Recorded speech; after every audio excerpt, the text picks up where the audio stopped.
Venga, vamos a seguir con el compañero Antonio Olivera.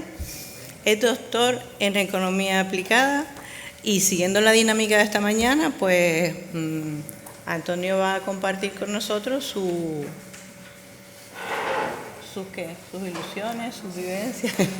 Bueno, como todo lo que pueda. Vale, y nada, Antonio, este tiempo es tuyo. Muy bien, pues muchas gracias. También quiero insistir un poco que yo estudié económica, ¿no? Es la tónica además de lo que llevamos de día por ahora. Los economistas servimos para muchas cosas, ¿no? Es verdad que tenemos que buscarnos la vida, entonces intentamos ser útiles en muchos ámbitos y en muchos campos. Tenemos bastante versatilidad, sobre todo los que intentamos ir cogiendo conocimientos pues, más variados, más amplios y que expandimos las fuentes de conocimiento a otras áreas y muy diversas, ¿no? En este sentido también comentarles que cuando terminé la carrera en La Laguna, esto no es porque quiera contarles mi vida, sino porque me dijeron un poco de repaso para que sepan más o menos tu experiencia académica y vital, ¿no? Profesional. Fui a estudiar a Madrid, ahí estaba muy enfocado a la vida académica, quería ser profesor en la universidad, conocí a David Padrón desde entonces, salió una plaza en su departamento, esto es una temporada, y al final esa plaza pues no me la asignaron a mí, fue una historia de estas para no dormir, larga, pues se estiró muchos años. Sin embargo, en todo ese proceso me saqué un máster, doctorado, y ya incluso terminé ya y presenté la tesis, ¿no? y me doctoré, y eso me dio una cuestión que yo pensaba que qué mala suerte, ¿no? Porque perdí la plaza, no la saqué con la ilusión que tenía de hacer carrera universitaria, pero después me dejó unas características únicas, ¿no? Porque es verdad que después en el mundo privado o en el mundo de la empresa, en el mundo también de lo público, no hay gente con perfil muy formado, ¿no? Que nada, ha tenido una tesis y tal, normalmente está trabajando en el ámbito académico y lamentablemente falta gente con eso, ¿no? Con doctorado, con alta formación, que esté desempeñando la función. Y aunque parezca mentira, creo que tiene su utilidad. Bueno, yo al menos no me puedo quejar y creo que ha ido bien, ¿no? Sobre la formación y la cualificación, de todas maneras, después vamos a hablar un poquito, ¿no? Yo soy un pequeño ejemplo dentro de lo que dicen los datos, ¿no? Globales. Y después pues, me incorporé a trabajar. En principio trabajé para el Cabildo de Tenerife sobre bases de datos, porque hay mucha información estadística a nivel nacional, hay algo menos de información estadística a nivel de Canarias, pero los datos de las islas son mucho más limitados y a veces es muy complicado hacer una imagen de qué pasa en cada isla, y las 7 islas, las 8 islas, son distintas y tienen dinámicas económicas, sociales, culturales, de todo tipo, muy diferentes, ¿no? Y era un esfuerzo por el Cabildo de Tenerife, que se puso quizá a la vanguardia en esta materia, de tratar de tener más información. Pues me fui a trabajar como jefe de gabinete con el presidente de la Zona Especial Canaria, era Juan Alberto Martínez en aquel momento. La Zona Especial Canaria es uno de los elementos de las figuras que tiene nuestro régimen económico y fiscal, ofrece a las empresas que se quieran implantar de nueva creación, pues poder tributar al 4% siempre que se cumplan unas condiciones de inversión y de empleo, por lo tanto es uno de nuestros principales atractivos para venir a instalarse en Canarias.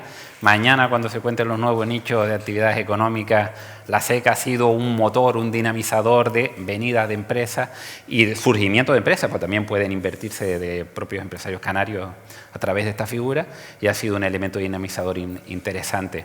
Después de ese periodo fue a la Sociedad de Desarrollo de Santa Cruz de Tenerife, más en el desarrollo local, trabajamos mucho en materia de emprendimiento, de formación, de empleo, de orientación, fue una etapa también muy interesante en el ámbito local.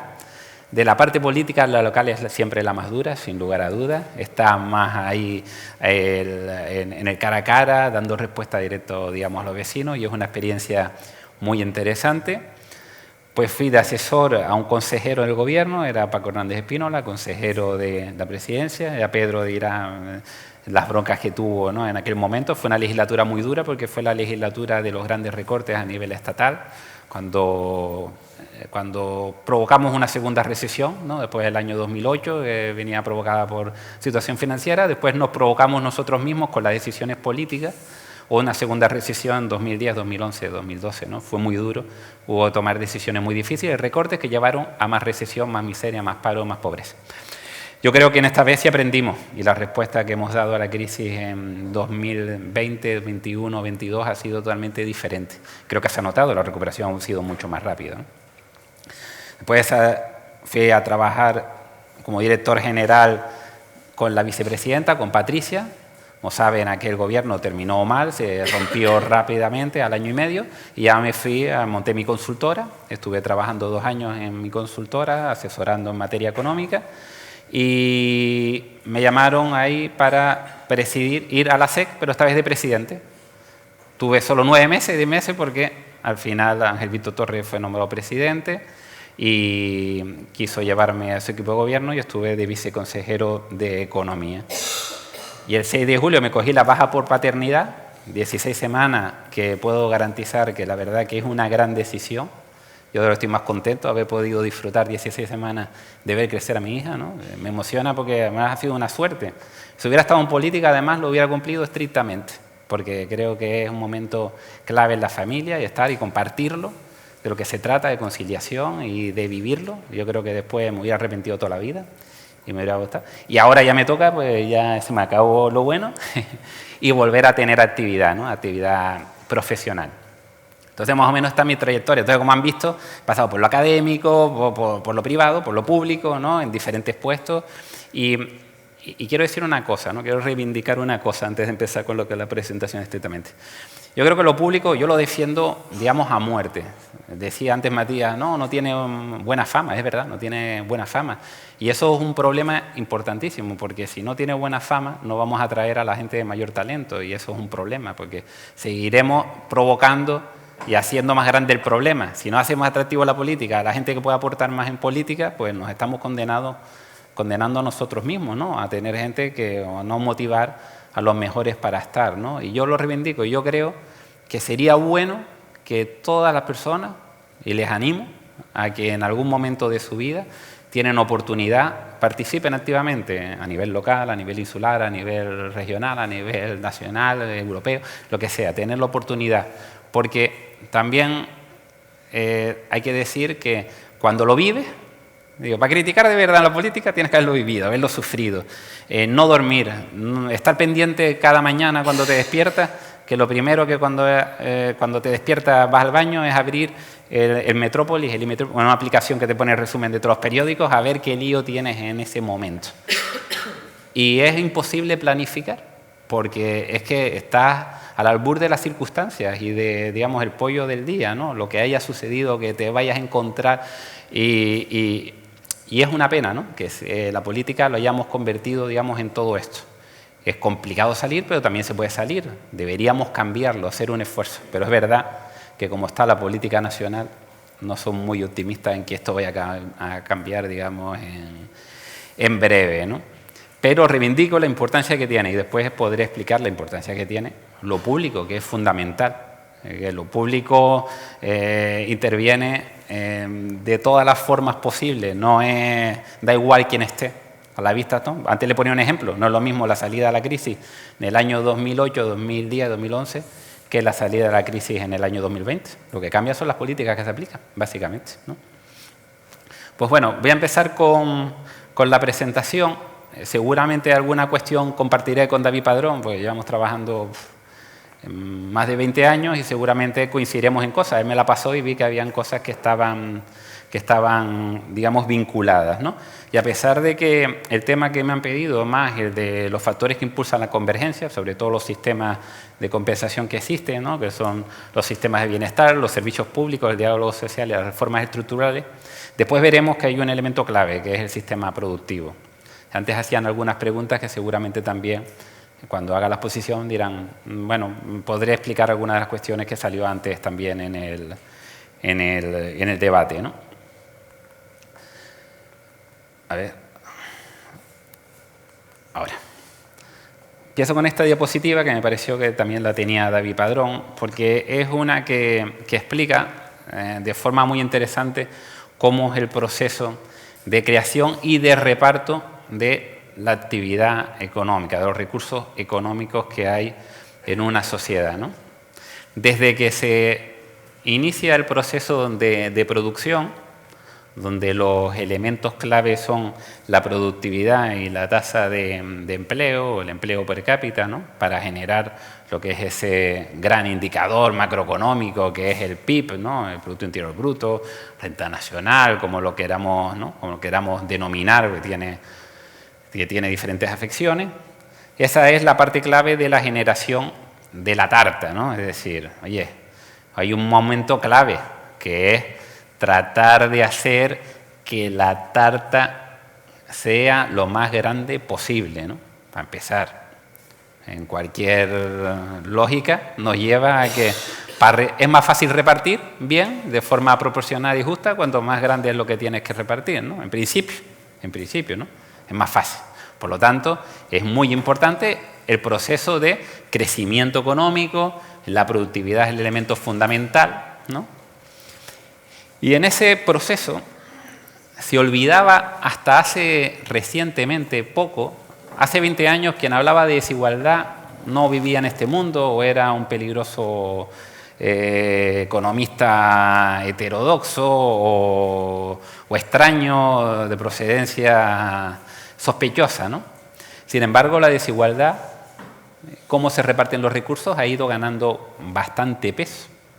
Hay un autor que es un francés, que es Thomas Piketty, que ha jugado un papel importante porque ha conseguido llevar este tema, que es un tema, ¿no?, teórico, ha conseguido no solo llevarlo al ámbito, digamos, de lo público, sino que ha convencido también de forma convincente en el ámbito académico, porque normalmente los que se dedicaban al tema de desigualdad y tal en el ámbito académico eran desechados como de poca importancia, ¿no? Lo que había que pensar era cómo crecemos, cuáles son los factores de crecimiento y ya está.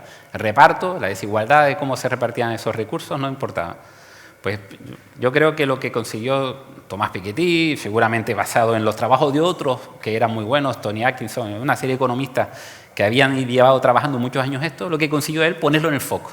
Ponerlo en el foco buscando el respeto intelectual y también del gran público, ¿no? Y conseguir ponerlo en el foco. Y hoy en día, yo creo, yo siempre lo he dicho, ¿no? Cuando entramos en el gobierno, digo, el principal problema no es el crecimiento económico, el principal problema que tenemos las sociedades avanzadas es la desigualdad, cómo se reparten los recursos, ¿no?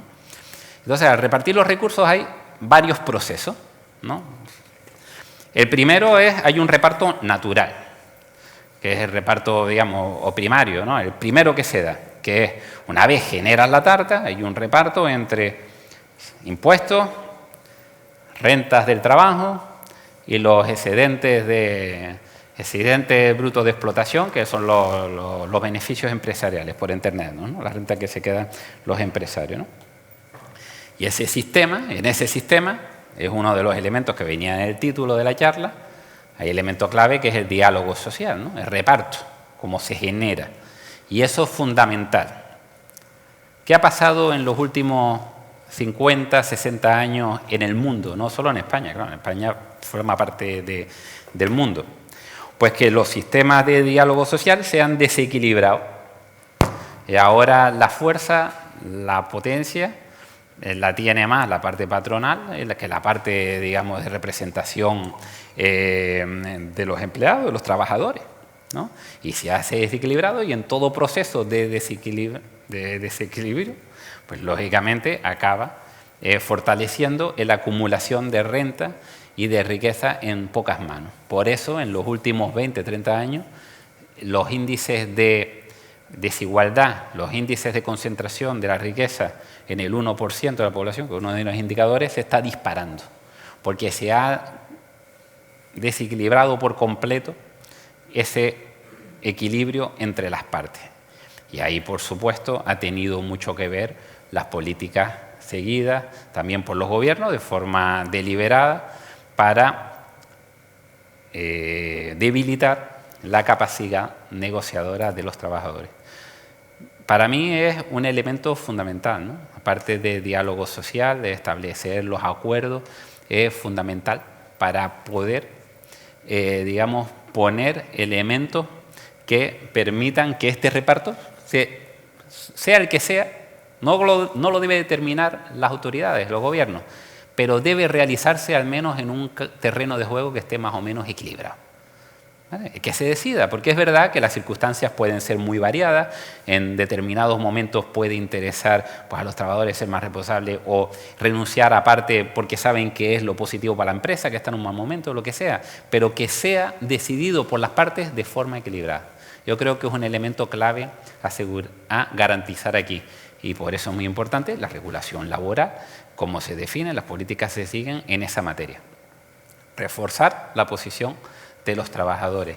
Y hay algunas otras decisiones que parece que no tienen que ver directamente, pero que sí que afectan. Por ejemplo, la regulación de salario mínimo, ¿no? Tienes un salario mínimo elevado, ya pones unas condiciones mínimas para negociar, que estás elevando, digamos, el terreno, estás empoderando. Podríamos pensar, claro, si el terreno de juego fuera totalmente equilibrado, si tuvieran las mismas fuerzas, a lo mejor no sería necesario.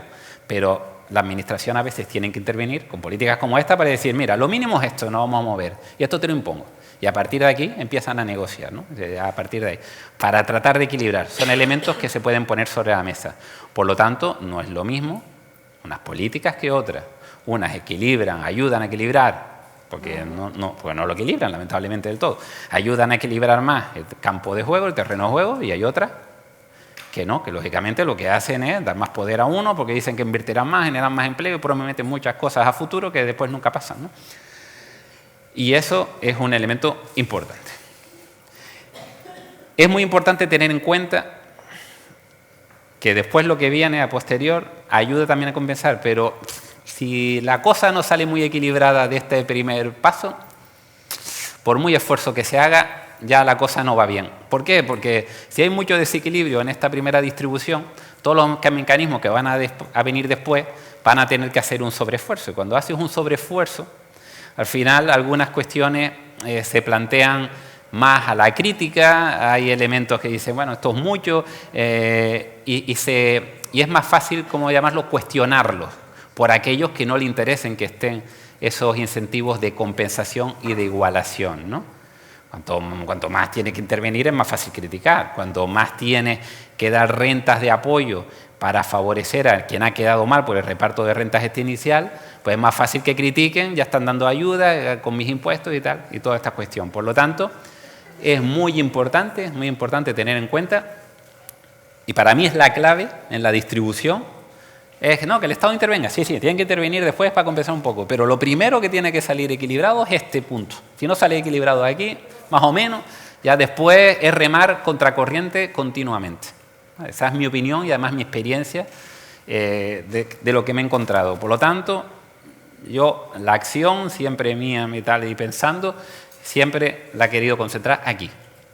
Pues después vienen los diferentes elementos y además también está demostrado que las sociedades que son más equitativas en este reparto, después ven con más naturalidad y van a ser más generosas en los siguientes, ¿no?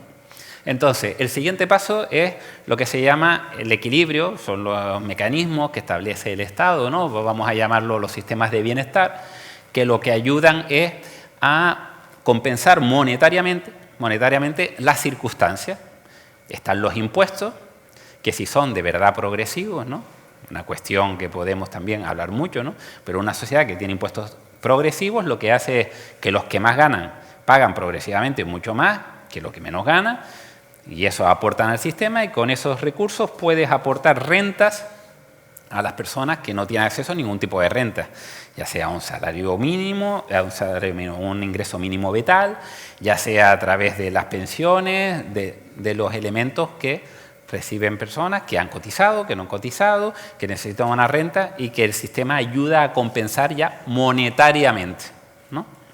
Ese sistema, lógicamente, se articula a través de los impuestos, impuestos directos, impuestos indirectos, las cuotas a la seguridad social, que permite dar las rentas necesarias para equilibrar. Es verdad que hay que decir que en las economías avanzadas este sistema juega un papel importante, ¿no? Y que el papel es más importante y es más generoso en los sistemas que salen de una buena distribución de la renta. Es decir, los países escandinavos, los nórdicos, que son reconocidos como tener un sistema bastante equitativo, ya siempre parten de una buena distribución. Y por lo tanto, como hay una distribución más o menos equilibrada de la renta, es más fácil después ser generoso, porque es más sencillo, más natural y todo el mundo entiende cómo funciona el sistema, ¿no? Y después hay un último paso, que digamos que es el paso, que es el sistema de prestaciones en especie, que es otra compensación que muchas veces es olvidado, descuidado y que tiene mucha importancia, que son los beneficios que se reciben no de forma monetaria, no a través de una renta, sino a través de las prestaciones de determinados servicios, ¿no? Si uno, por cierto, una cuestión, si alguien tiene una cuestión que me quiere interrumpir sobre la marcha, no me importa, ¿eh? Me pueden formular preguntas en cualquier momento. Si digamos, en España o en Canarias, pues tenemos una sanidad pública garantizada. ¿Cuánto cuesta eso? ¿Cuánto es el equivalente? Si no tuviéramos ese servicio, ¿cuánto habría que pagar cada mes en un seguro que te cubriera en esas condiciones? Primero, que no te cubriera ningún seguro en esas condiciones. Cada vez que tienes un seguro privado, si te quieres hacer algo similar, no te va a dar el servicio de cobertura que te presta la sanidad pública universal. Ni de coña, pero ni de coña, ni de coña. Y además, como lo utilices mucho, como tengas la desgracia de ponerte enfermo, te irán descontando, te van subiendo las primas hasta que digas, mira, ya no te cubro porque no me sale rentable. Y te mueres, ya está. No pasa nada. Oye, no aportas a la sociedad. No. Por lo tanto, tiene un valor muy importante.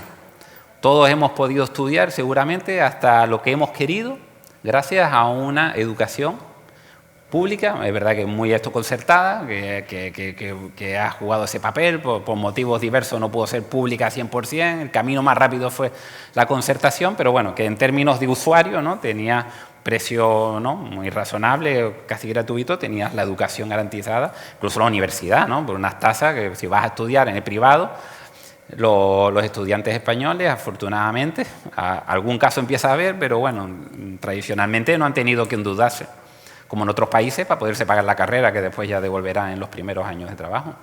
Por lo tanto, eso tiene un valor importante. Son recursos que están, que normalmente nos olvidamos que existen.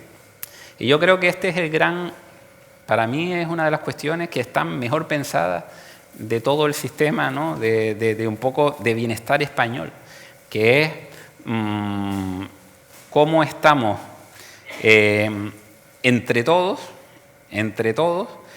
sosteniendo un sistema que sería imposible de cada uno lo hiciera por su lado, ¿no? Es decir, se están mutualizando los riesgos de toda la población.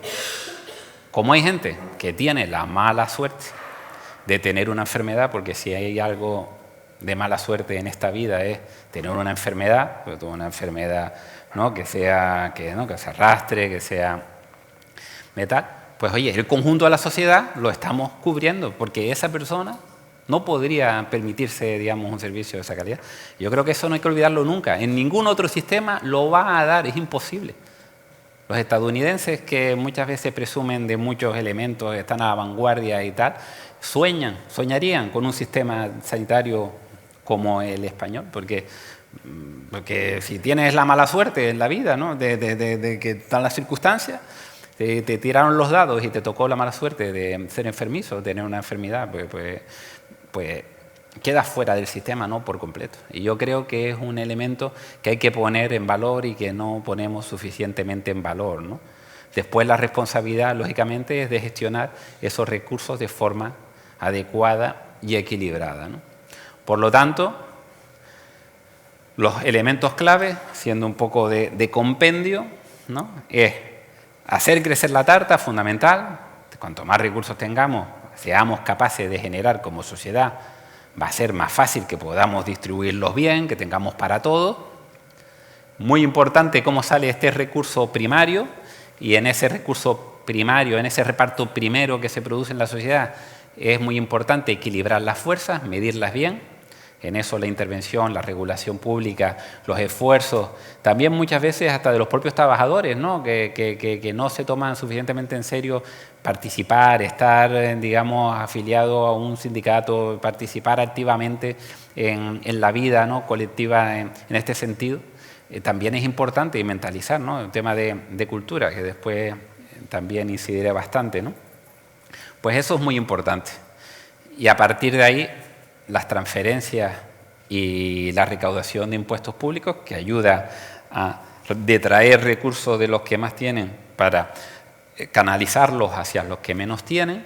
Y finalmente, una de las vías más importantes que opera en España, en Canarias, que es a través de los servicios públicos, ¿no? Lo que recibimos, nadie valora hasta que no dejamos de tenerlo, ¿no? Sería, si un día perdiéramos lo que es tener una sanidad pública o una educación pública, pues valoraríamos realmente lo que supone, ¿no? Y la importancia que tiene. Pues estos elementos son la clave, son importantísimos todos, pero voy a concentrarme en los dos primeros. Primero porque es más mi ámbito de especialización y después en el debate seguro que podemos abordar más los dos segundos, porque por las personas, con Nacho, con Pedro, con Vanessa, con la persona que voy a compartir, va a ser más fácil poder entrar. Y voy a concentrarme yo en la parte de los dos primeros, que son las cuestiones que se han analizado más desde la parte económica y a mí me llevan preocupando desde hace muchos años, ¿no? Decía David que con el informe del Consejo Económico y Social lo venimos trabajando de 2007 y cosas que decíamos ahí son todavía válidas y no se han corregido, ¿no? Por lo tanto, son elementos que vienen de bastante tiempo, ¿no? Entonces, vamos a hacer un repaso de por qué la economía canaria está como está, por qué la tarta en Canarias es un poquito pequeña, tenemos un pastelito, no tenemos una tarta bien de boda grande, hermosa y generosa, y a qué se debe eso, ¿no? Y por qué también los recursos a veces no se reparten de forma tan equilibrada y tan justa, ¿no? Esto es una evolución histórica desde el año 55 hasta el año 2019, 1955, ¿no? La verdad que son 70 años casi de datos que son posibles gracias a los esfuerzos que han hecho algunos investigadores para enlazar diferentes fuentes de datos y tener esa serie, ¿no? Y aquí lo que tenemos representado es la evolución de la productividad en España y en Canarias. En España es la línea azul, en Canarias es la línea roja. La productividad se mide de una forma muy sencilla, como está medido aquí, es el Producto Interior Bruto de España y de Canarias dividido por el número de trabajadores que hay en España y en Canarias. Número de trabajadores se refiere a personas empleadas, no población total, ¿vale? Trabajadoras. No se cuenta con los desempleados, sino con los que están empleados. Y entonces hay dos circunstancias o dos elementos, ¿no? Clave. El más grave de todo es que la productividad canaria lleva atascada 30 años. En términos reales, es que no ha avanzado. Estamos lo mismo, la productividad en el año 2019, 2020 no lo he puesto, ya tengo el dato, pero por el tema del impacto de la crisis, ¿no? Para evitar la distorsión. Pero bueno, no cambiaría las conclusiones ninguna. ¿Vale? El dato de 2019 lo mismo que aquí, que a principios de los 90. Por lo tanto, lleva totalmente atascada en esa circunstancia desde entonces. Fíjense que España, bueno, ha tenido aquí su periodo de atascamiento, hay algunos años, pero después ha vuelto a repuntar y tal, no ha sido lo mismo, ¿no? Entonces, bueno, no es un gran ejemplo tampoco España, ¿no? En materia de productividad, no es un referente internacional, pero al menos ha avanzado algo. Pero es que Canarias que llevamos atascado 30 años. Y lo más interesante, hemos estado durante muchos años con una productividad mayor que España. Y esto es el primer mito que les quiero, digamos, echar abajo con rotundidad. Canarias no ha estado siempre peor que la media estatal, para nada. Muchos años estuvimos por encima, por ejemplo, en productividad. Productividad. No tenemos una maldición divina, como estamos aquí lejanos y de insularidad alejada o de ultraperiféricos, estamos condenados a tener peor productividad, peores resultados económicos que el resto de España. Pues no, porque durante muchos años estuvimos por encima. Primer tema importante, no sé si lo sabían, pero creo que es importante saberlo. Segundo gráfica, es una comparación en la que ponemos el valor de Canarias comparado con España. El valor 100 es si fuera el mismo valor en Canarias que en España. Si está por encima del 100, es que esa variable en Canarias es más alta que en España. Y si está por debajo de 100, esa variable en Canarias está por debajo que en España. Representamos dos cuestiones. Una es el PIB por habitante. En esta sí ponemos a toda la población, independientemente de que esté trabajando o no esté trabajando. Ahí incluimos a las personas desempleadas, a las personas inactivas, al conjunto de la población. Y la productividad, como decíamos antes, era el PIB dividido las personas trabajadoras exclusivamente. Pues vemos una tendencia muy curiosa, además ven muy parecida. Es que lo que vamos a concluir. La productividad explica el comportamiento a largo plazo del PIB por habitante, que siempre es la gran referencia para ver si una economía va más o menos bien en términos relativos, ¿no? Hablamos esta mañana del total del PIB en el eso, pero siempre nos gusta ponderarlo por la población porque es una forma de hacer comparaciones entre territorios con poblaciones distintas, ¿no? Pues vemos que hubo una mejora importante, nos fuimos acercando partiendo de niveles por debajo de los nacionales, nos acercamos a los nacionales, los superamos, la productividad estuvo muchos años por encima de los estándares nacionales, el PIB por habitante también en algunos años estuvo por encima, y desde los 80, finales de los 80, principios de los 90, para abajo como un cohete. Y además una tendencia, dices tú, esto nos remontan y vamos, ¿no? Tiene mala pinta, porque dice, oye, que no es que, bueno, alto, bajo, ahí, no, para abajo. Y es un elemento preocupante. Es verdad que últimamente, en los últimos años y tal, a raíz de un libro de José Carlos Francisco y tal, que fue un tema que ahora se habla un poco, las organizaciones empresariales hablan un poco de esto y tal, pero no es nuevo, ¿eh? No es nuevo. Este pico aquí es en el año 89. Y este pico aquí es en el 83. Ya lloviendo, pero ¿sabían eso? ¿No tenían consciente que llevábamos divergiendo, nos íbamos alejando de los estándares medios nacionales desde hace 30 y pico años? Parece que fue de ayer, ¿no? De las últimas legislaturas, del último gobierno, esas cosas, ¿no? Eso se suelen poner, ahora lo saco y tal, ¿no? Y yo creo que siempre hay que tener en cuenta esto. Tenemos un problema de narices. La productividad, nuestro PIB por habitante se está alejando y se está alejando porque nuestra productividad se está deteriorando, básicamente, ¿no? Y aquí pongo la evolución del PIB por habitante, he puesto desde el año 2000 hasta el año 2019, de 4 comunidades autónomas, ¿no? Para tener una comparativa. Tenemos Canarias, tenemos Baleares en azul, tenemos País Vasco y tenemos Madrid. Fíjense que en los últimos 20 años, las que eran ricas, más o menos, han mantenido, excepto Baleares, que se ha deteriorado. Y Canarias, que en el año 2000, ya en 2000 ya estamos por debajo, nos hemos ido siguiendo alejando, ¿no? Entonces, ¿qué podrían pensar? Bueno, claro, Baleares, Canarias son economías de servicio, ¿no? Están especializadas en turismo y tal. Pues bueno, a lo mejor, claro, como están especializados, estamos condenados a divergir, ¿no? A alejarnos cada vez más porque ahora lo que crece son otras cuestiones, ¿no? Son otros elementos. Pues después responderemos a si esa es la responsable o no, en qué estamos. Ya David le dijo algo esta mañana, pero veremos cuál es la culpa, si nuestra actividad turística es lo que tiene que ver con eso, que compartimos con Baleares. En principio tiene verosimilitud, porque oye, las dos regiones insulares más especializadas en turismo divergen, pues puede ser, ¿no? Aquí tenemos una división de la evolución del PIB por habitante, afinando un poquito más. En vez de medir la productividad entre PIB por número de trabajadores, lo hacemos por horas trabajadas, ¿vale? Para afinar, porque es verdad, oye, es que a lo mejor lo que puede haber variado es las horas trabajadas, que hemos ganado tanta calidad de vida que ahora trabajamos mucho menos y entonces la productividad ha subido por hora trabajada. Lo que pasa es que ahora trabajamos mucho menos. Lógicamente, como saben perfectamente, esto no es así, ¿no?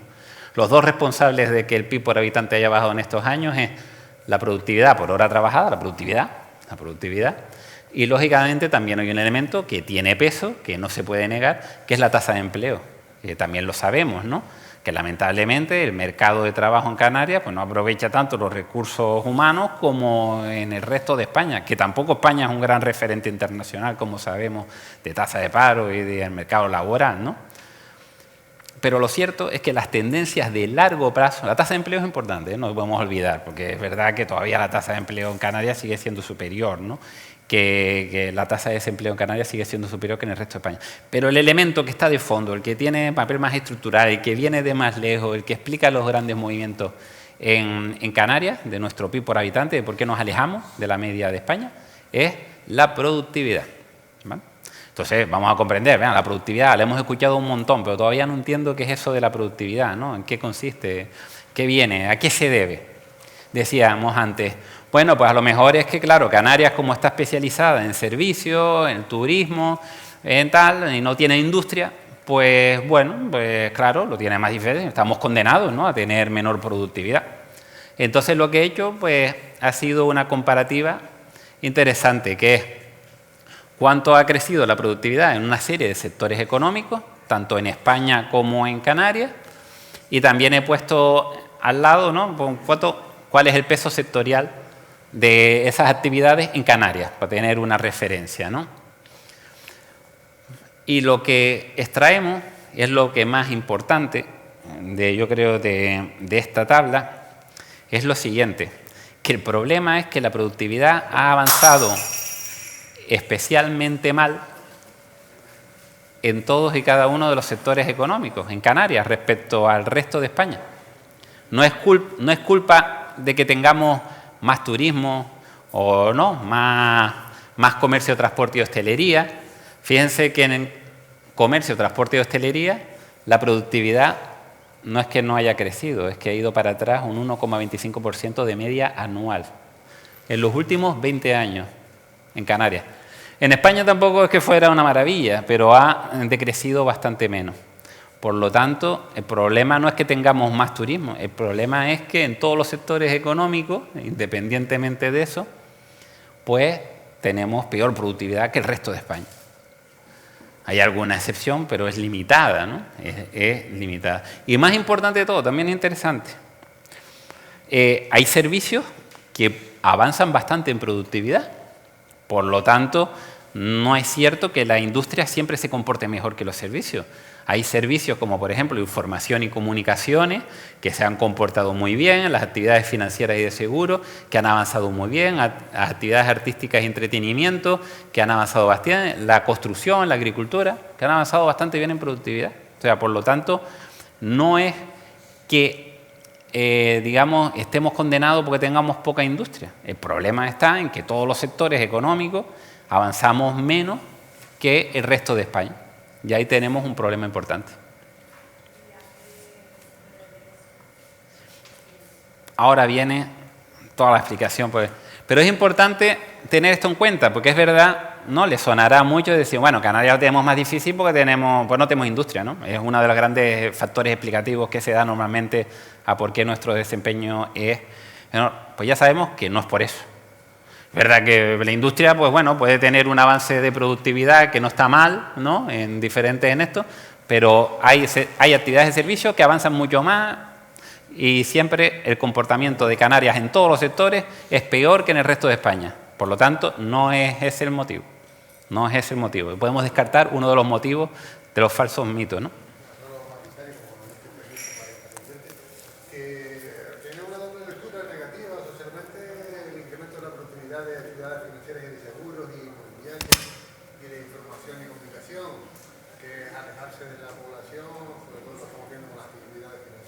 Oficinas y de personal, que es lo que ha, bajo nuestro punto de vista, incrementado la productividad de estos. Posiblemente actividades financieras y seguros, sí, pero por ejemplo después en información y comunicación ha ido generando empleo, ¿no? Por lo tanto, son dinámicas, ¿no? Se puede después entrar.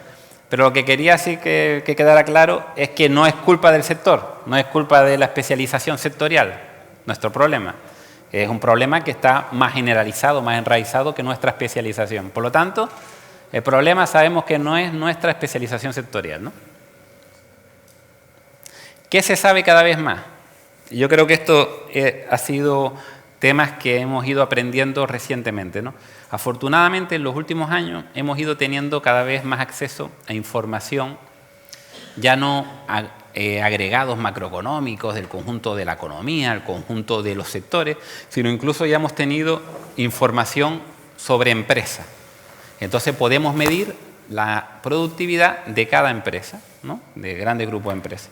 Y lo que se observa de forma generalizada en cualquier país, en cualquier territorio, en cualquier sector económico, incluso cuando definimos sector económico de forma muy precisa, ¿no? Es decir, actividades de comercio, de prendas, de vestir femenino, es que las empresas tienen una productividad que se comporta como esta curva que está aquí, es decir, tiene muchas empresas con valores muy bajos, es decir, hay un grupo muy grande de empresas de baja productividad, ¿no? Y después un conjunto de empresas cada vez más pequeñito de muy alta productividad. ¿Vale? Esto pasa en todos los sectores, en todos los países, en todos los territorios. ¿Esto qué significa? Es decir, que conviven empresas muy productivas con muchas empresas no productivas. Y la diferencia entre que un país sea más o menos productivo, una comunidad autónoma sea más o menos productiva, un sector sea más o menos productivo, es el porcentaje de empresas que tienen más aquí, ¿no?, en el grupo de las poco productivas que de las muy productivas. Es un tema de ponderación, de pequeños cambios en ese sentido, porque en todas hay empresas muy poco productivas, muchas empresas muy poco productivas, con empresas muy productivas, de muy esto. Y esto creo que es muy importante tenerlo de referencia, porque pone de manifiesto que lo importante no es la actividad económica, no es lo que hacemos, sino es cómo lo hacemos. Y voy a poner un ejemplo muy sencillo que utilizo mucho. En la actividad de hostelería, ¿no?, puede convivir una pequeña tasca o restaurante de los que dan comida, ¿no?, para trabajadores, que pone un menú a 7 euros, con empresas que pueden ofrecer, ¿no?, menú de 300, 400 euros, muy avanzado, ¿no?, de 3 estrellas Michelin y todo eso. El sector de actividad es el mismo, la actividad es la misma, servicios de comida, ¿no?, y de bebidas. Sin embargo, el negocio, el fundamento del negocio, la productividad que genera cada uno de los dos negocios es muy diferente. Por lo tanto, la clave no está en el ámbito sectorial, de qué sectores, sino en cómo se desarrollan cada una de las empresas, ¿no? Y por lo tanto lo que hay que comprender es qué motiva que unas empresas sean muy productivas y qué provoca que muchas empresas sean poco productivas. Mira, eso es un tema muy interesante porque lógicamente hay una correlación entre tamaño empresarial y productividad. La clave era entender cuál era la dirección de causalidad, ¿no? Es decir, las empresas pequeñas son poco productivas porque son pequeñas, o las empresas pequeñas son pequeñas porque son poco productivas, ¿no? Es un poco ver qué provocaba a cuál, ¿no? Los estudios recientes lo que ponen de manifiesto es que la causalidad va de la productividad al tamaño. Es decir, las empresas que son pequeñas porque son poco productivas. Y además, al ser pequeñas, siguen siendo poco productivas. Insiste en esto, ¿no? Si una empresa que nace pequeña es productiva, al final irá ganando tamaño rápidamente. Eso es un poco lo que ha quedado testiguado con los estudios, ¿no?, que es un tema también bastante interesante. Al final, lo que tenemos que comprender es cómo podemos hacer, ¿no?, que el mayor conjunto posible del tejido empresarial mejore su productividad, vaya siendo cada vez más productivo para que se vayan desplazando de ese grupo aquí numeroso, muy grande que está aquí, hacia este lado.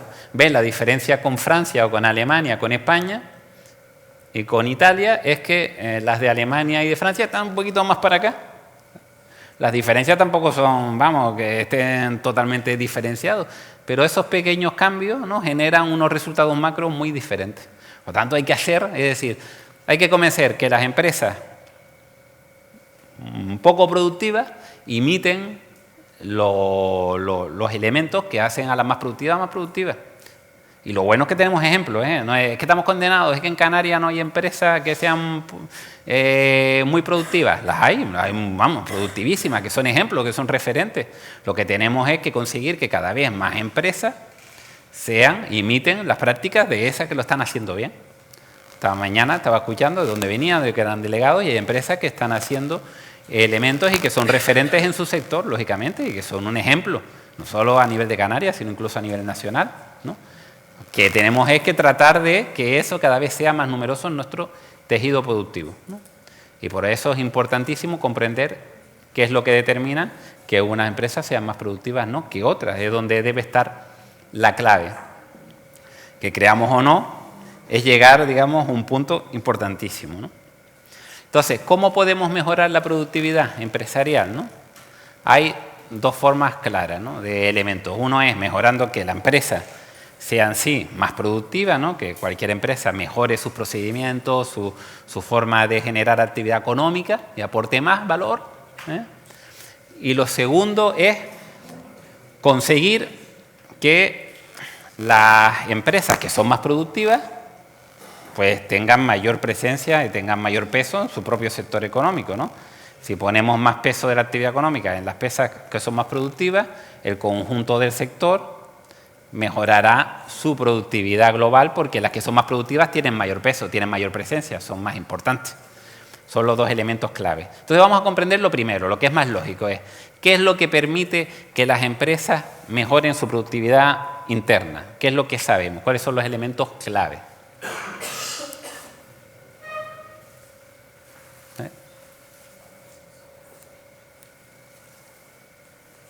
Ya se quedó.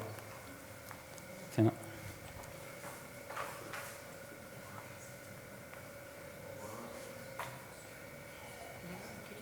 A ver. Ahí no se mueve, ¿no? Se quedó atascado, ¿eh? A ver. No está viendo bien hasta ahora.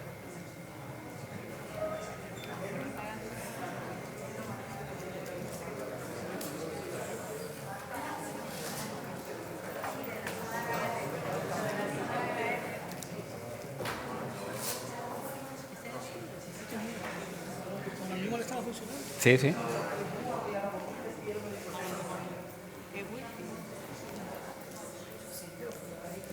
Sí. Pero está aquí en esto. Sí, sí, está en ese ordenador.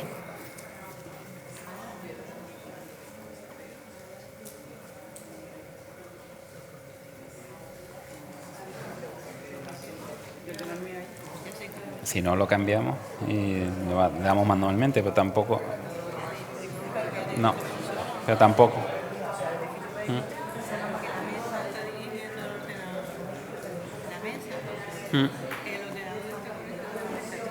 Ah, claro. Sí. Seguramente a lo mejor fue.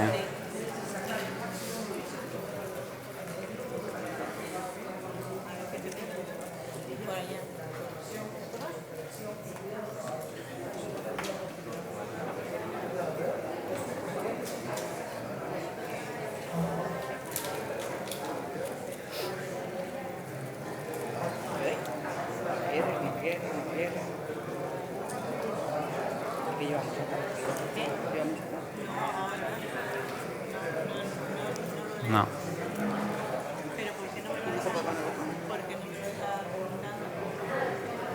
Sí, lo que se paró fue la... Sí, la pantalla. A ver, ordenador.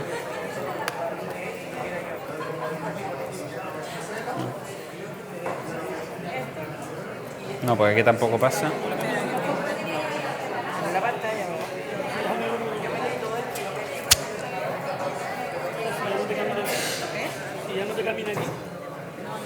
No, aquí no camina.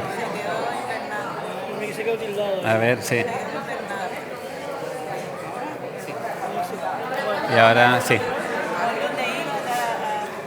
Ahí está.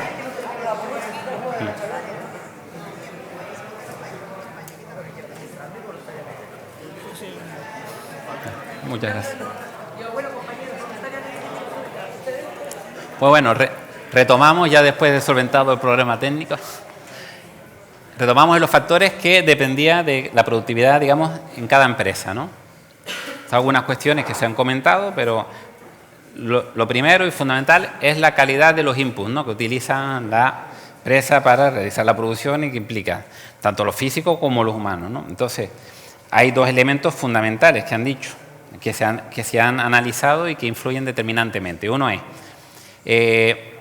las empresas normalmente son más productivas cuando hace un uso más intensivo de los que son lo que llamamos el capital inmaterial. Es decir, aquel que tiene que ver con las patentes, el conocimiento, los elementos del software, todos los elementos que ayudan a mejorar la productividad y que no son estrictamente instalaciones, máquinas y todo esto. Es verdad que en Canarias se ha hecho un uso extensivo de ampliar con las instalaciones, utilizando además algunos incentivos fiscales, se ha hecho mucho uso de algunos de estos elementos. Entonces se trataba de crecer o de mejorar la productividad. ¿Qué hacía? Pues habría un nuevo establecimiento, o compraba una nave, o compraba invertía en stock físico, ¿no? Material. Sin embargo, no se era tan proactivo o no se apostaba tanto por incorporar elementos que son más inmateriales. Es decir, apostar por programas informáticos más sofisticados que permitan hacer la operativa más eficiente y más cómoda para los trabajadores, para reforzar sus capacidades. Pues no apostar por comprar o apostar por patentes con tecnología que ayuda también a los trabajadores a reforzar sus capacidades, ¿no? Comprábamos cosas, se invertían en cosas, pero no en elementos inmateriales que ayudan a mejorar las capacidades de las personas. Eso es uno de los principales problemas.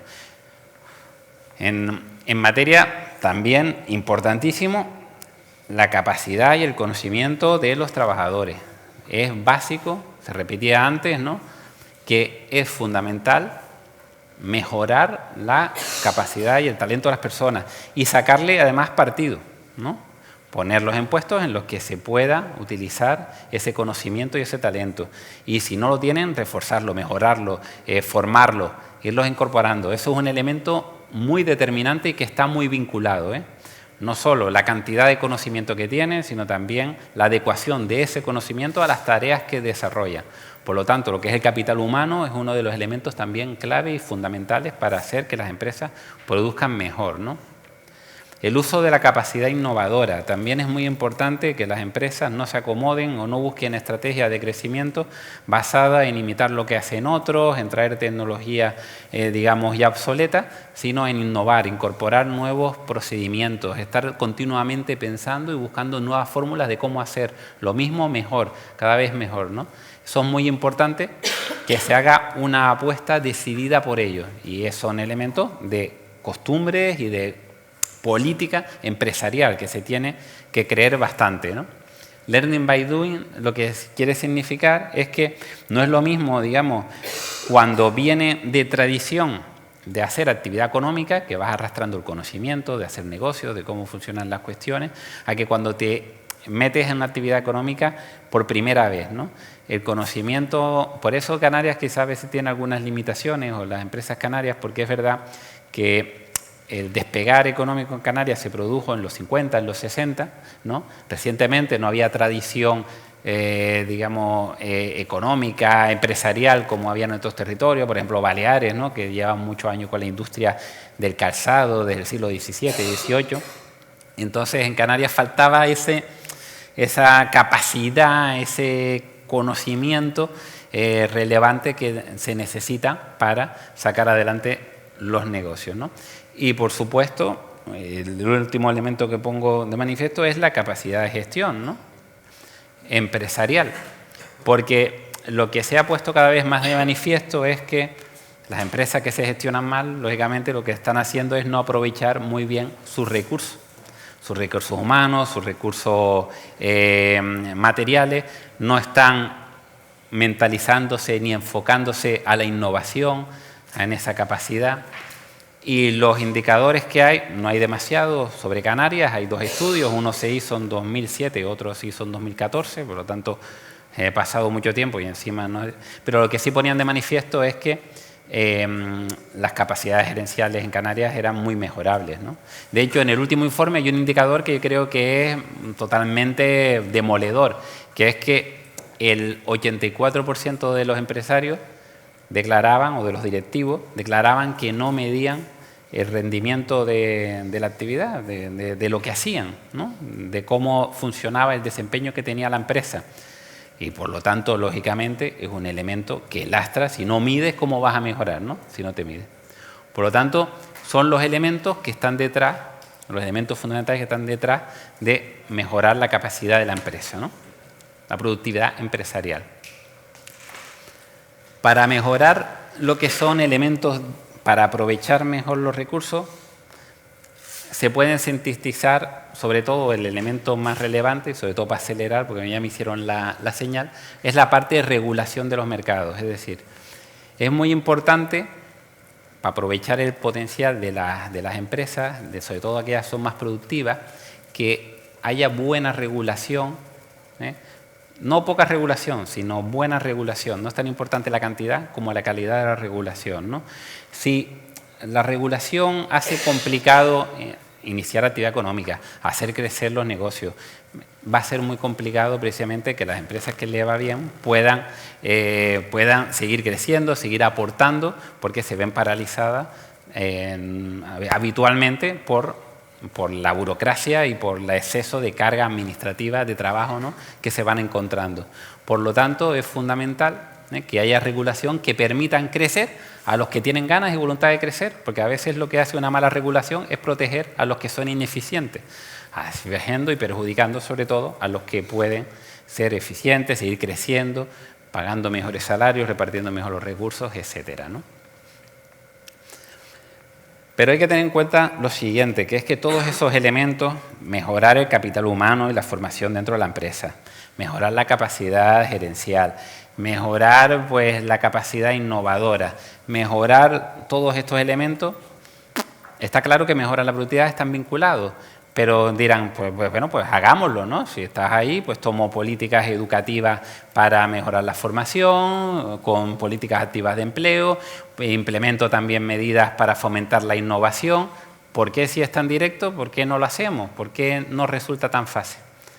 Y esta es la clave, ¿no? Quizás es lo más complicado o lo más difícil de entender, ¿no? Que es que detrás de cambiar el sistema, se vuelve mucho más complejo de lo que parece. La actuación pública no es directa. No puedo decir, oye, mejor venga, a partir de ahora todos estamos mejor formados, ¿no?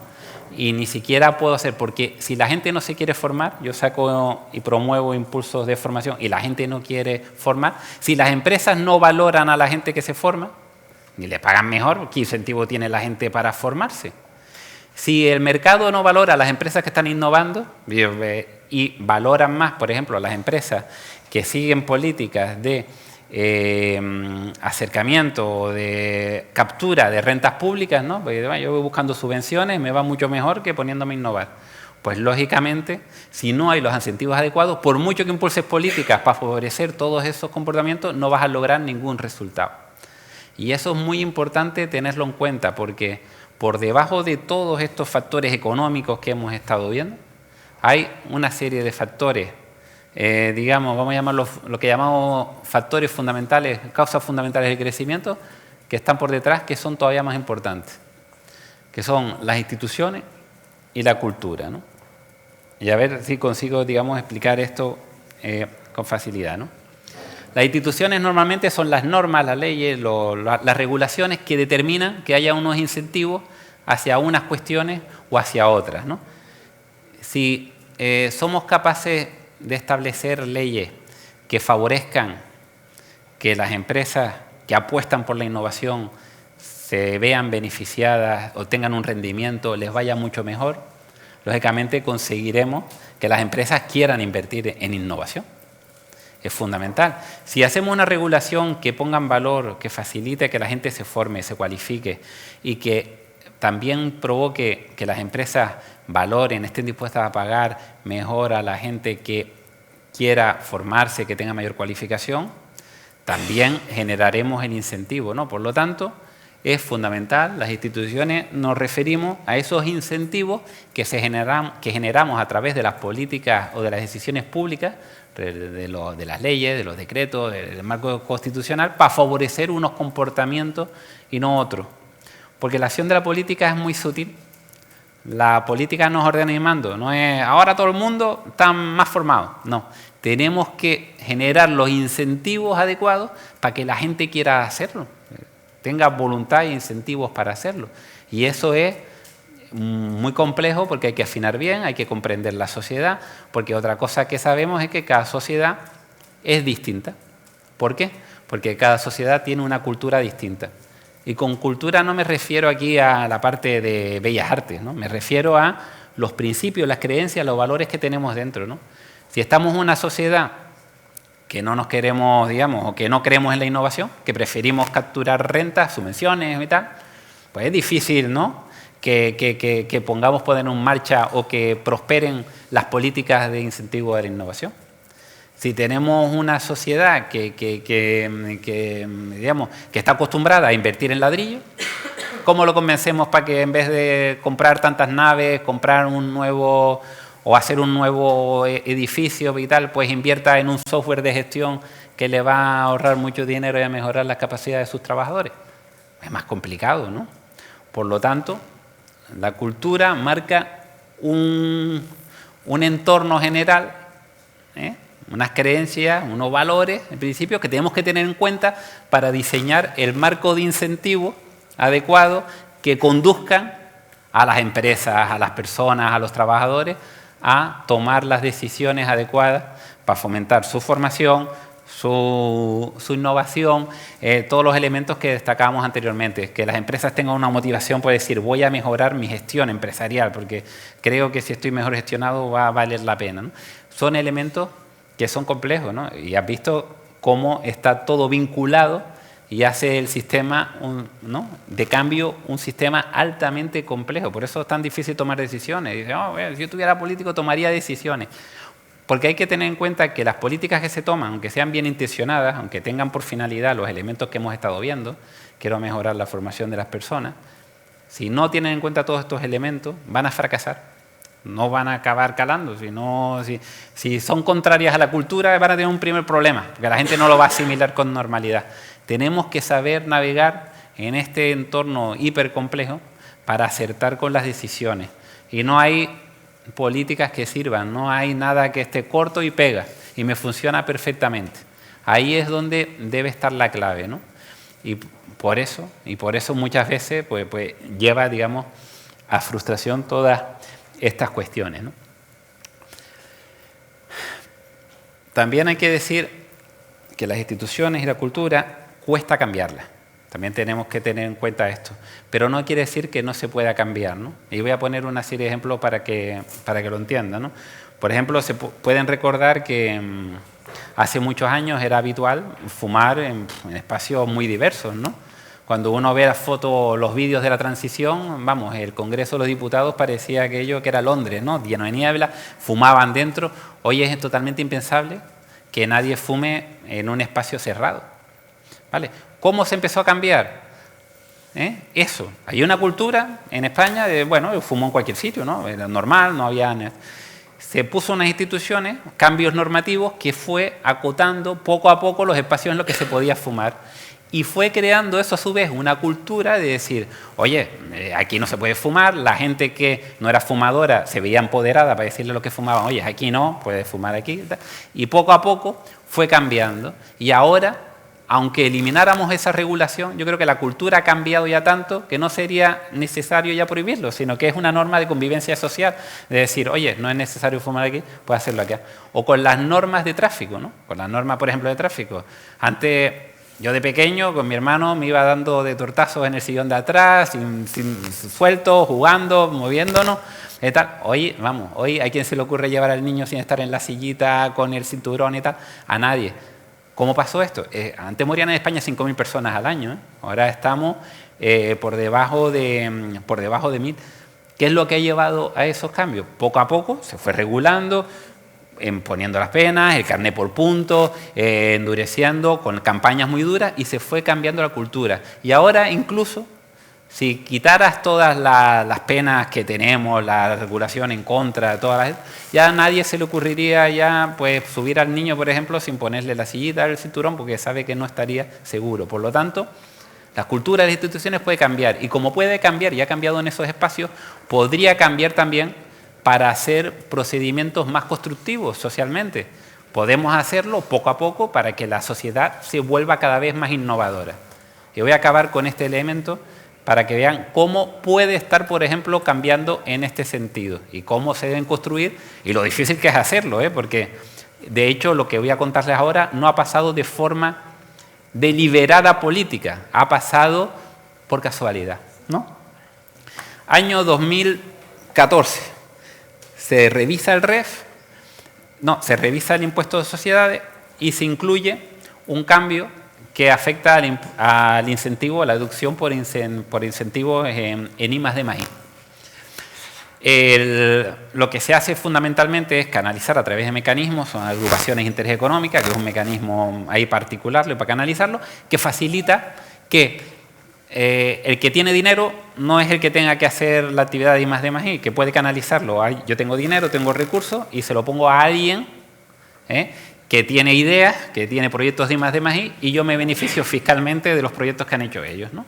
Es un poco cómo funcionaría. Pues bien, pues resulta que en Canarias teníamos nuestro régimen económico y fiscal y que dice que lo que en el Estado ese incentivo, que en el Estado es muy generoso, en Canarias es hipergeneroso, muy atractivo, muy atractivo.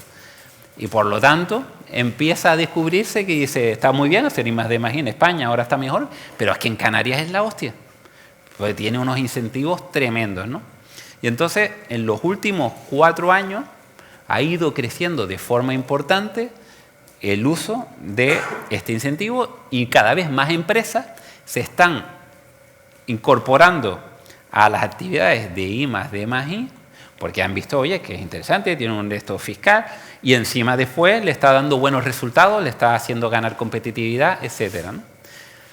Hay empresas que se han especializado en esta materia, que están asesorando y haciendo consultoría en esta materia y que están también velando porque estos incentivos cada vez sigan creciendo y se vayan utilizando bastante más, ¿no?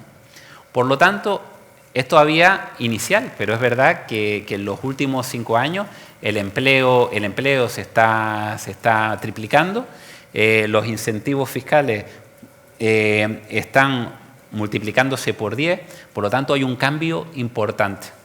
Fíjense que no fue deliberado, fue un cambio en el impuesto a sociedades, era general para toda España, que nosotros como gozábamos de un régimen especial lo teníamos reforzado y nos está funcionando mejor, ¿no? Ya nos había pasado esto igual con la actividad audiovisual, que como saben es otra actividad que está funcionando, ¿no? También bastante intensa, ¿no? Por lo tanto, digamos, esos elementos están haciendo que aparezcan nuevas actividades económicas que generen además sus propios elementos para promoverse, para cambiar y para crecer, ¿no? Por lo tanto, es ver cómo los procesos económicos tienen mucha complejidad, ¿no? A veces quieres intervenir y no te funciona. No das con las teclas adecuadas para tomar las decisiones regulatorias adecuadas para que con el marco cultural que tengamos prosperen, ¿no? Y la gente responda bien a los incentivos. Y después pasan cosas que sin nadie preverlas consigue, ¿no?, ir muy bien con el ámbito cultural, con el ámbito social y consiguen que nuevas actividades, digamos, aparezcan, ¿no? Por lo tanto, tenemos que el sistema es bastante complejo, hacerlo crecer, tenemos que no hay decisiones únicas y, sin embargo, eso no nos debe llevar a abandonar y a tratar de realizar políticas que tengan éxito. Lo único que tenemos que tener muy presente es que para tener éxito tenemos que integrarlas en un sistema, ¿no?, que es hipercomplejo para poder acertar, ¿no? Por lo tanto, hacer crecer el pastel, distribuir bien los recursos, es fundamental para conseguir que el bienestar sea la parte más compartida, ¿no? Por lo tanto, una vez visto la parte de cómo podemos hacer crecer o de qué depende de que hagamos crecer el pastel lo más posible, ya pasaremos a ver después, ¿no?, cuáles son los elementos que permiten que todas las partes se repartan de la forma más adecuada posible, ¿no? Así que para dejar el mayor tiempo para debate, para poder compartir otras cuestiones, pues yo termino aquí.